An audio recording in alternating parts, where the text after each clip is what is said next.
Today we will talk about finding train discounts right the first time. You can check it on trip.com. Firstly, click on Deals at the bottom of the page and click on Trains. There are many places of departure near you.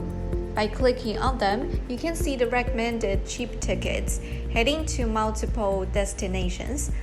Meanwhile, you need to notice that these ticket discounts are normally offered 2 weeks from now. You can check the after discount price at the right bottom corner with how much is off highlighted. Once you have decided, you can click on the offer and see more details like timetable, how to use, age policy, and other important information. Finally, click Book to catch the time-limited discounts immediately.